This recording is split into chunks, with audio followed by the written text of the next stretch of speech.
ఎవడైతే తన మనస్సులో నిరంతరం నమ శివాయ నమ శివాయ నమ శివాయ నమో నారాయణాయ నమో నారాయణాయ నమో నారాయణాయ శ్రీమాత్రే నమః శ్రీమాత్రే నమః శ్రీమాత్రే నమః అని నిరంతరం మనస్సులో ఏదో ఒక దైవ నామాన్ని స్మరిస్తూ ఉంటాడో వాడు వెంట్రుక పేకలు అవతల బో అని చెప్పాడు.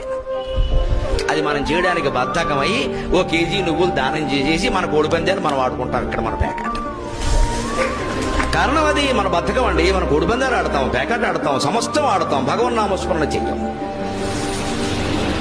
ఒకవేళ చెయ్యికి తప్పదంటే ఓ బ్రాహ్మణ్ణి పిలిచి నువ్వు చెయ్యి, మా బదులు నీకో 100 రూపాయలు ఇస్తా ఉంటాం.